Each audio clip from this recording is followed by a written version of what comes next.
Let's get started. And here we are again. Foxtrot Labs is the game in the round of 16 of today's Go4sc2 Cup number 394. Spawning in the bottom right hand corner of the map, we find our blue Protoss player playing for Vega Squadron. It is DmC. I don't believe he joined Vega Squadron only recently. So a great pickup for Vega right there. But Namshar, the red Zerg player, has spawned on the other side of the map in the top left corner. And of course he plays for Team Carnage Esports. A very good Starcraft team, I do have to say. So I really like these guys. I just cannot deny it any other way. I've been watching their games quite a bit. Whenever I see them playing, I do stay and watch.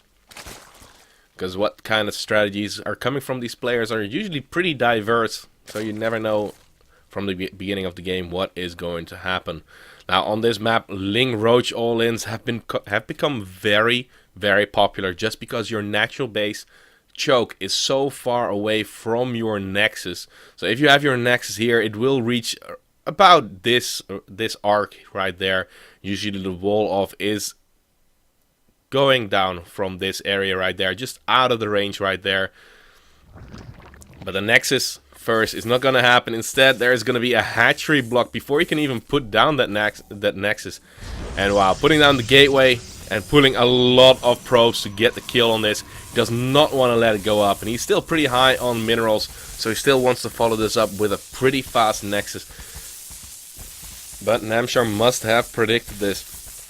Must know that DmC really likes doing something like this. And back at home, he's gonna start his own hatchery in a normal location, but no spawning pool just yet. There is the cancel on that hatchery, but will he block it again? There are enough minerals in his bank. He has not started the spawning pool just yet.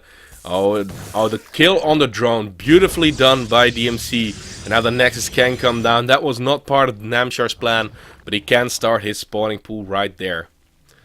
Now this was of course a lot of lost mining time for DmC. He's starting in the simulator right there, not having the minerals just yet to go for that cybernetics core at this point. But he does not have to worry about any Zerglings in this scenario, so that's why he can prioritize this. But already a third base for Namshar has been put down. It looks like he's not gonna go for the Roach Zergling all in, but DmC will now go for his own scout, and this third base can actually be quite tricky to hold. If you do not kill off those debris, the travel from your natural base has to go all the way to the front to this ramp right there, and then into this area where you're not going to be able to get a whole lot of surface area usually, because this is also a pretty nice choke for a Protoss to fight in. So let's see where this game will go from this point forth. He is already mining that gas geyser. He does not want to wait too long to get his Zergling speed out, of course, because getting aggressive on this map can be very powerful.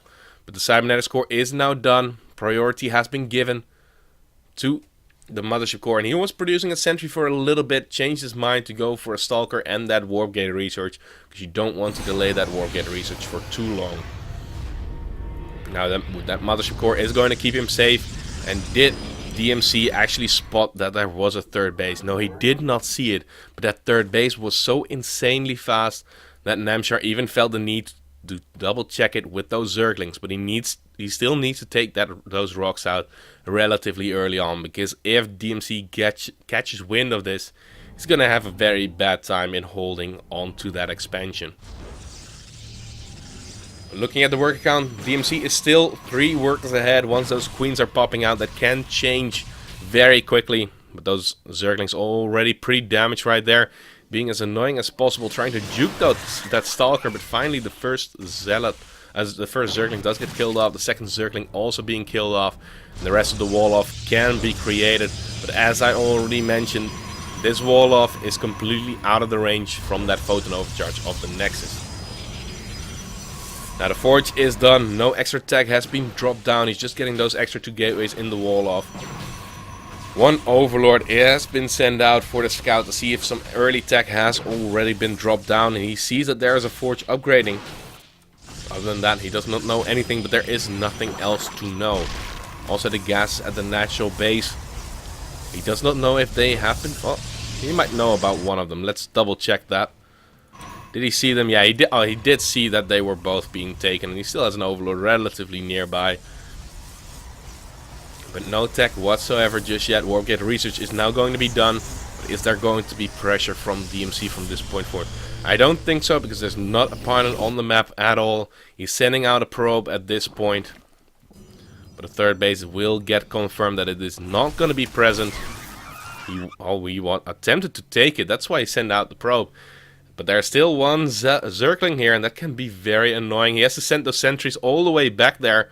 Otherwise, the Zerglings will get the kill. And wow, that's going to be a very big denial. Because there is, of course, Zergling speed on these Zerglings already. And sending another probe is still going to take quite some time. So more than 30 minutes, more than 30 seconds delayed right there. Will he get... No, he tries to focus on one of the sentries. He does get it. Baits out one of the force fields. But let's see where this game is going to go. Oh, he's not going for the Nexus at this point. He does have the minerals for it. Probably... No, he's going to change his mind right there. Another beautiful force field, saving a lot of those sentries at that point. But he has dropped down 4 extra gateways inside his main base. Going up to 7 gateways right there. And he's going to move out with a lot of sentries at this point. They're pretty much done at this point, and we are going to see a move out. The wall off at the natural base. Roaches are already on the way, however. 11 roaches is a pretty big deal right there, and he needs to drop quite a few of those proxy pylons to really make this work. Because without reinforcements, those sentries are going to die to the roaches in no time. Now he's going to work on those rocks. You want to kill off the rocks, as I already mentioned. If they are still intact, by the time the DmC is going to knock on his door to kill off the third base, you're pretty much game over. But now there are 4 roaches in that natural base. He can just wall off the ramp right there and he can move in. That's going to buy him quite a bit of time. The Mothership Core also going to scout out everything that is going on. He sees the health on the rocks even. And looks like Namshar will get the kill on the rocks. And DmC is going to change his focus area right there. Still, you need 2 force fields to knock that out. Oh, he's moving out. Great force field so far, but the sentries are quite a bit exposed. The burrow has been used. And there's no detection whatsoever.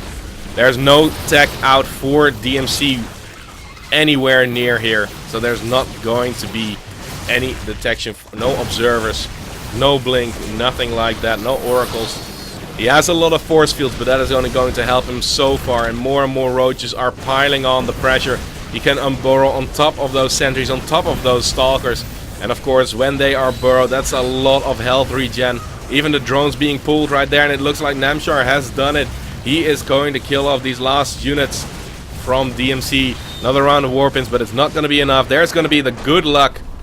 And Namshar takes the game to move forward to the quarterfinals already. So let's see how he will fare.